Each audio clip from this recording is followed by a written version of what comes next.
जय हिंद दोस्तों। आप लोग कैसे हैं? उम्मीद करते हैं आप लोग बहुत अच्छे होंगे, अच्छे से पढ़ाई कर रहे होंगे।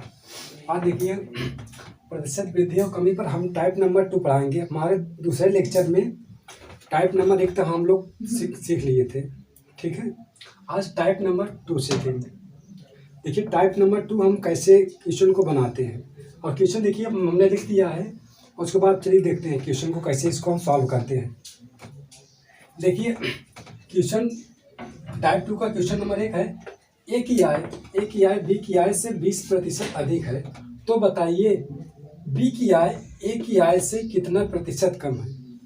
ठीक है, देखिए इसमें क्या है, ए की आय बी की आय से 20% अधिक है। यहाँ देखिए कितने लोगों की बात हो रही है? दो लोगों की आय की बात हो रही है। देखिए एक ए की आय और बी की आय की बात हो रही है। इसमें कहा क्या जा रहा है कि ए की आय बी की आय से 20% अधिक है। किसकी आय से? बी की आय से। तो बी की आय हमें पता है? नहीं पता है। तो हम सबसे पहले क्या मान लेंगे कि मान लेते हैं बी की आय कितनी है? 100। कितने मानेंगे हम? परसेंटेज चला। देखिए हम आपको पहले भी बता चुके हैं, किसी के भी मान को मानना है, किसी भी वैल्यू को मानना है तो हमको 100% मानना है, यानी 100 मानना है। तो हम बी की आय कितना मानेंगे? मान लेते हैं हम इसको 100। ठीक, बी की आय कितना मान लिए? 100। जिसमें क्वेश्चन में क्या कह रहा है कि ए की आय बी की आय से 20% अधिक है। अब इसकी आय ए की आय बी की आय से कितना अधिक है? 20%, यानी कि इसका ए की आय कितनी हो जाएगी? 120। ठीक, देखिए ए की आय बी की आय से 20% अधिक है। तो हमें बी की आय नहीं पता थी, तो हमने क्या किया, सबसे पहले हमने बी की आय को मान लिया। हमने क्या मान लिया कि बी की आय कितनी है आपकी? 100। तो अब बी की आय से 20% अधिक है, तो आपकी ए की आय कितनी हो जाएगी? 120। इतना समझ में आ गया? और उसके बाद आगे देखिए क्या कह रहा है, तो बताइए बी की आय ए की आय से कितना प्रतिशत कम है। तो इसमें क्या कह रहा है कि बी की आय, जो ये बी की आय है, बी की आय ए की आय से कितना प्रतिशत कम है। अब यहाँ हमने कल बताया था कि क्या, कि देखिए कितना कम है? 20 कम है। यहाँ से ये पता चल गया कि बी की आय कितना कम है ए से? 20। ठीक, अब इसको हमको प्रतिशत में बताना है कि कितना प्रतिशत कम है। किसकी आय? बी की आय। हम क्या बताए थे प्रतिशत कमी के लिए? प्रतिशत कमी के लिए कमी बटे पुराना मान है, पुरानी आय, पुराना मान गुणे 100। ठीक, और उसके बाद देखिए कमी कितनी की आई है? 20 की। 20 की कमी आई है। अब पुरानी आय कितनी थी? 120। 120 गुणे 100। अब इसको काट दीजिए, 1 0 इससे कट गया, 2 छंग 12, अब 2 तिहाई 6, 2 50 सामने 100। तो अभी कितना आ गए? 50/3। अब इसको सही भिन्न में बदल दीजिए। 3 एकड़ 3, 2 बचा, इधर कितना हो जाएगा? 20 हो जाएगा। 3 छंग 18, 16 सही 2/3% की कमी हुई आपकी। समझ में आ गया इतना? देखिए क्वेश्चन फिर से देखिए, ए की आय बी की आय से 20% अधिक है, तो बताइए बी की आय ए की आय से कितना प्रतिशत कम है। हमने सबसे पहले क्या किया, बी की आय को हमने मान लिया। क्या मान लिया? 100। किसी भी संख्या को हम बता दिए आप लोगों को, किसी परसेंटेज में किसी भी संख्या को मानना रहेगा तो हम 100 मानेंगे, 100 मान के चलेंगे। तो हमने बी की आय को कितना मान लिया? 100। और उसके बाद कह रहा है कि बी की आय ए की आय बी की आय से 20% अधिक है। जब हमारी बी की आय कितनी है? 100 है, 20% अधिक हो जाएगी ए की आय, तो कितनी हो जाएगी? 120। तो ए की आय कितनी हो गई? 120। ए की आय आपकी कितनी हो गई? 120। अब उसके बाद क्या कह रहा है क्वेश्चन में आगे कि बी की आय ए की आय से कितना प्रतिशत कम है। अब कह रहा है कि जो ये बी की आय है ए की आय से कितना प्रतिशत कम है। हमने देखा कि कितना कम है? 20। अब हम इसको 20 कम है एक बी की आय ए से, अब इसको हमको प्रतिशत में बताना है कि कितना प्रतिशत कम है। ठीक दोस्तों, देखिए अब प्रतिशत कमी बराबर क्या होगा, कमी कितने की कमी हुई है आपकी, उसके बाद पुराना मान यानी पुरानी आय कितनी थी गुणे 100। कमी कितनी की हुई 20 की, पुरानी आय कितनी थी 120 गुणे कितना 100, कितना काटे पीटेंगे तो कितना आ जाएगा हमारा 50/3 यानी कि 16 सही 2/3%। ठीक, इतना समझ लीजिए। उसके बाद इसको हम रफ करते हैं, उसके बाद नेक्स्ट टाइप बताते हैं आपको। देखिएगा दोस्तों, अब इसका क्वेश्चन नंबर 2 देखिए, प्रतिशत वृद्धि और कमी पर दूसरा टाइप देखिए, दूसरा क्वेश्चन इस पर देखिएगा। अब दूसरे क्वेश्चन में क्या बताया गया है, अब तक कम अधिक रहता था, अब कम यहाँ पर कम हो जाएगा। ए की आय बी की आय से इतना % कम है। ठीक, अब फिर वैसे लगाएंगे जैसे लगाए थे। तो देखिए ये हम दो मान लेते हैं, दो लोगों के बीच में बात हो रही है, ए और बी के आय के बारे में बात हो रही है कि जो ए की आय है वो बी से 40% कम है। ठीक, इतना समझ में आया कि ए की आय जो है बी से 40% कम है। अब हमें यहाँ से किसको मानना पड़ेगा, बी के, क्योंकि हमें बी से कंपेयर किया जा रहा है। बी से इतना जिससे कंपेयर किया जाएगा उसको हम मानेंगे कि माना बी की आय कितनी थी 100, बी की आय कितनी थी 100। अब उसके बाद कहा जा रहा है कि ए की आय बी की आय से 40% कम है। जब 40% कम हो जाएगा तो ए की आय कितना आ जाएगी, 100 में से 40 घटा देंगे तो कितना आ जाएगी आप 60। ठीक, तो ए की आय कितना हो गई 60। अब उसके बाद देखते हैं आगे क्वेश्चन में क्या कह रहा है, तो बताइए बी की आय, तो बताइए बी की आय ए की आय से कितना % अधिक है। अब इसमें अधिक पूछ रहा है कि बी की आय ए की आय से कितना % अधिक है, कितना अधिक है। पहले भी इसको देखेंगे कि कितना अधिक है, 40 अधिक है। ठीक, ये 60 है, ये 100 है, कितना अधिक है बी की 40 अधिक है ना, तभी तो जाकर के 100 हुआ इसकी आय। ठीक, और उसके बाद प्रतिशत वृद्धि हम निकालेंगे। क्या फार्मूला लिखाए थे आप लोगों को, वृद्धि बटे पुरानी आय गुणे 100। वृद्धि कितने की हो रही है 40 की, पुरानी आय कितनी थी 60 गुणे 100। अब इसको काट दीजिए, 1 0 कट गया, 2 दूना 4, 2 3 6, 200/3। अब इसको हम सही बिंदु बदलेंगे तो कितना हो जाए 66 सही 2/3% की वृद्धि हुई। ठीक दोस्तों, इतना समझ में आ गया ना।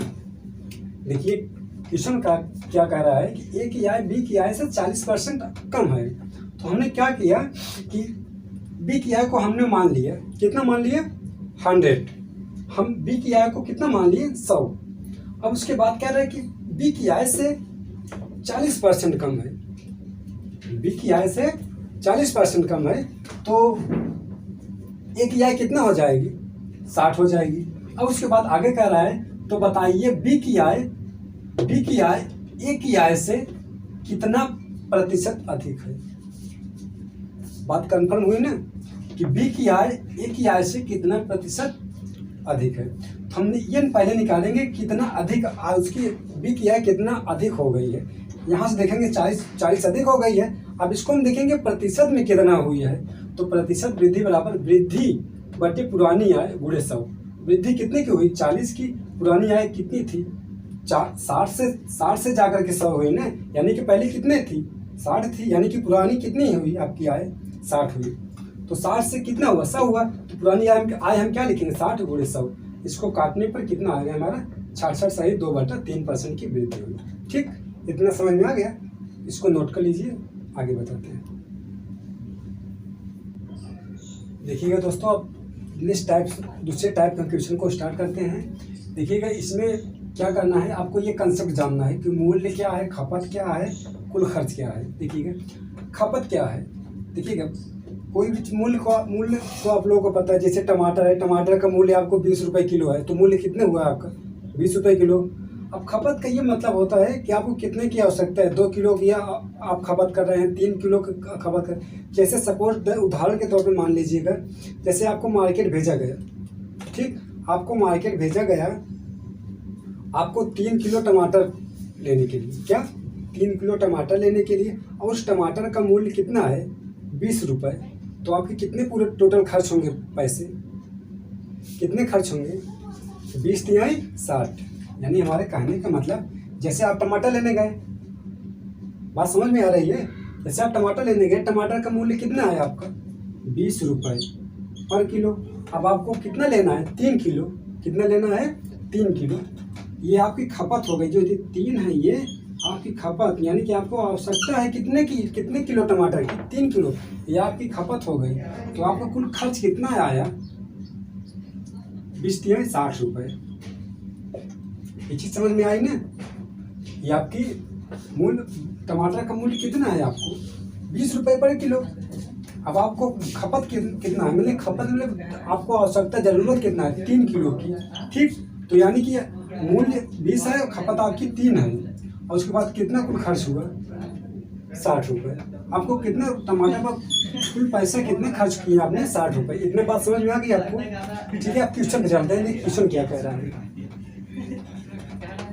देखिए क्वेश्चन में हमको नहीं पता है, क्वेश्चन में हमको ये शुरुआत में नहीं पता है कि किसी भी चीनी का मूल्य, जो चीनी की मूल्य में कमी वृद्धि हुई है, चीनी के मूल्य में 25% की वृद्धि होने पर कोई परिवार चीनी की खपत को कितना प्रतिशत कम कर दे ताकि उसके खर्च पर कोई प्रभाव न पड़े।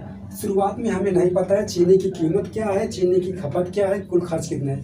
हम अभी आपको पहले बता दें कितना मानेंगे हम 100, मूल्य भी 100 मानेंगे, खपत भी 100 मानेंगे, और जो आएगा आपको गुणा करने पे वो आपका कुल खर्च हो जाएगा, ठीक। मानते हैं चीनी का मूल्य कितना था 100 रुपये, खपत कितनी थी 100 की, तो कुल खर्च कितना हुआ 10,000, ठीक 10,000। इतना बात समझ में आ गया ना। हमने माना कि मूल्य, चीनी का मूल्य शुरुआत में कितना था आपका, कितना था 100 था। खपत आपको आवश्यकता कितनी थी चीनी की 100 किलो की, तो कितना हुआ टोटल खर्च आपका 100 गुणे 100 कितना हो गया 10,000। इतना बात समझ में आ गई ना। अब इसके बाद देखिए इसी के, उसके बाद उसी के चीनी के मूल्य में वृद्धि करेगा, कभी चीनी के मूल्य में वृद्धि करेगा तो पूछ लेगा कि खपत में कितने की वृद्धि हुई, कभी पूछ लेगा कि खपत में वृद्धि हुई, वृद्धि इतने की है तो मूल्य में कितने की कमी हुई। यही किसी ऐसे क्वेश्चन इसमें पूछेगा आपको। देखिए इसमें क्या कह रहा है क्वेश्चन में, ये कह रहा है चीनी के मूल्य में 25% की वृद्धि होने पर। अब क्या कह रहा है कि पहले 100 थी, अब 25% की वृद्धि होने पर तो कितना हो गया आपका चीनी का मूल्य 125 हो गया गुणे। अब क्या कह रहा है खपत को कितना प्रतिशत कम कर दे। अभी हमने बताया ना कि अब कहेगा खपत को कितना कम करे, कितना ज़्यादा करे कि उसके कुल खर्च पर कोई प्रभाव न पड़े, जो पहले था वही अब भी रहे। हम मानते हैं कि यक्स, उसके खपत में हम x% की कमी करते हैं, ठीक। तो 100 में से हम x घटा देंगे, ठीक। 100 में से हमने क्या किया x को घटा दिया, x% की कमी, उसके खपत में x% की कमी हुई। और कह रहा ताकि उसके खर्च पर कोई प्रभाव, इस लाइन को आप लोग ध्यान दीजिएगा, उसके खर्च पर कोई प्रभाव न पड़े। इसका मतलब ये है कि उसका कुल खर्च जो पहले था वो वृद्धि होने के बाद भी वही रहना चाहिए, यानी कि जो 10,000 है वो अब भी वही रहना चाहिए, कितना 10,000। इतनी बात समझ में आई। अब इसको, इसी यक्स को हमको फाइंड करना है, कैसे करेंगे 125 नहीं, इसको उस साइड ले जाएंगे। देखिएगा जब ये गुणे में है उस साइड चला जाएगा तो किस में हो जाएगा भाग में, तो 100 माइनस x बराबर 1000 बटे 125। अब उसके बाद देखिएगा कट रहा है 25 पंचे 125, 25 चौका 100, 400 ये हो गया। अब 5 8 40, 80 हो गया ये आपका, ठीक। कितना हो गया 80 हो गया। अब उसके बाद देखिए 100 माइनस यक्स बराबर आपका कितना हो गया 80। अब देखिएगा हम पक्षांतर करेंगे, यानी कि 100 को उस साइड ले जाएंगे। क्या करेंगे 100 को उस साइड ले जाएंगे। अब देखिएगा जब ये 100 किस में है प्लस में है, जब हम बराबर के उस साइड ले जाएंगे तो चिन्ह परिवर्तन हो जाता है। कोई भी चीज़ है बराबर को उधर ले जाएंगे, अगर प्लस में आए तो माइनस में हो जाएगी, माइनस में आए तो प्लस में हो जाएगी। कन्फर्म 100 किस में है प्लस में है, उस साइड जाएगा तो किस में हो जाएगा माइनस में, तो माइनस यक्स बराबर 80 माइनस 100। अब ध्यान दीजिएगा, अब ये तो पता है सबको कि मतलब कि 100 में से 80 घटा देंगे कितना आ जाएगा 20 आ जाएगा, लेकिन ध्यान दीजिएगा चिन्ह उसी का हम लिखते हैं जो संख्या क्या रहेगी बड़ी रहेगी, सबसे बड़ी रहेगी, जिस पे साइन रहेगी, जो साइन रहेगी बड़ी वाली संख्या वही साइन लिखते हैं। अब 80 और 100 में कौन सी संख्या बड़ी है, ये तो पता है कि यहाँ प्लस और माइनस रहने पर घटती है संख्याएं, ठीक। 80 और 100 में कौन सी बड़ी है 100 बड़ी है, 100 पे कौन सा चिन्ह है माइनस चिन्ह है, तो क्या लिखेंगे माइनस। अब घटाएंगे कितना है 20। अब ये 0 क्या हो जाएगा कट जाएगी 80। अब उसके बाद कितना हो जाएगा 20%, यानी कि उसके खपत को हम 20% कम करेंगे तो उसके कुल खर्च पर कोई प्रभाव नहीं पड़ेगा। इतनी बात समझ में आ गई, इतनी बात समझ में। अब रफ करें, अब रफ करते हैं, उसके बाद देखिए इसका दूसरा मेथड बताते हैं हम आपको, शॉर्ट मेथड 2-3 लाइनों में हो जाएगी। लेकिन ये बेसिक है, इस बेसिक को जानना बहुत जरूरी है आप लोगों को, ठीक है। जैसे ट्रिक एग्जाम में आपको भूल सकते हैं, लेकिन ये बेसिक रहेगा आपके दिमाग में परमानेंट बना रहेगा, कभी भी नहीं भूलेगा नहीं। बेसिक आज आप तो ट्रिक से लगा लेते हैं, लेकिन 2 दिन बाद वो ट्रिक भूल जाएंगे आप लोग, उसको भी बता देते हैं। देखिएगा इसको रफ करते हैं, उसके बाद बताते हैं। देखिएगा अब इसका हम ट्रिक रूप बताते हैं, ट्रिक में जल्दी में कैसे लगाएं इसको। देखिएगा आपको कितने की वृद्धि हो रही है 25%, ठीक। 25% की 25, इसको हम फ्रैक्शन वैल्यू में लिखेंगे। 25% बराबर आपका क्या होता है 1/4, ठीक। कितना होता है 1/4। अब उसके बाद देखिएगा अगर यहाँ प्रतिशत कम पूछे, क्या पूछे प्रतिशत कम पूछे, इस संख्या को हम इसमें जोड़ देंगे। क्या करेंगे इसमें ये जो ऊपर है इसको हम जोड़ देंगे, ठीक। उसके बाद देखिएगा इसको हम जोड़ देंगे तो 1/5, एक संख्या इसमें जोड़ देंगे ऊपर वाली, 1/5 हो गया। इतना बस हो गया। उसके बाद हम 100 का गुणा कर देंगे प्रतिशत में बदलने के लिए। ये बताया ना किसी भिन्न को प्रतिशत में कैसे बदलेंगे, 100 का गुणा कर देते हैं। हमने क्या बताया कि जब पूछे कि कितना प्रतिशत कम कर दे, ध्यान दीजिएगा आप लोग, प्रतिशत कम कर दे तो क्या करेंगे, जो अंश में रहेगा उसको हम क्या करेंगे हर में जोड़ देंगे। 4 था ऊपर 1 था, कितना हो गया 1/5। अब इसको हम 100 का गुणा कर दिए प्रतिशत में बदलने के लिए। देखिएगा अब इसको काटिए, 5 दूना 10, आपका ये 20% आ गया। ये आपका बहुत जल्दी आ गया, पर ये एग्जामों में बहुत ज़्यादा बोलते हैं, इसलिए बेसिक को दोनों को जानते रहिए। बेसिक को भी जान लीजिएगा और इसको 60 ट्रिक को भी, ये मेथड 2 है, ठीक। आज की क्लास इतने यहीं तक, अब नेक्स्ट मिलेंगे। आप लोगों से सपोर्ट की ज़रूरत है, आप लोग इस वीडियो को शेयर करिए, जाते आप लोगों के वजह से ही हम लोग थोड़ा ग्रोथ हो पाएंगे, ठीक है। आप लोग थोड़ा वीडियो को शेयर करिए, सब्सक्राइब करिए और आगे बढ़ाते रहिए, ठीक। हम लोग को आप कोशिश कर रहे हैं, आप लोगों को ये क्वेश्चन ना लिख करके हम पीपीटी का मैटर लेके आएंगे कि आपके सामने पीपीटी क्वेश्चन आएगा, बस आपको सॉल्व करना रहेगा, बस ये लिखना नहीं पड़ेगा, आपको स्क्रीन पर क्वेश्चन ऑलरेडी आ जाएगा। पीपीटी के मैटर में काम कर रहा हूँ, इस पर बहुत जल्द से जल्द आप लोग के समझ आ जाएगा, वो भी 2-3 दिन की बात है। पीपीटी के साथ हम लोग आएंगे, ठीक है। अब लोग बायोलॉजी की भी क्लास लगने वाली है, हर एक क्लास लगने वाली है, बस 1-2 दिन में, ठीक है। आज के लिए इतना ही, बहुत बहुत धन्यवाद आप लोग का जुड़ने के लिए।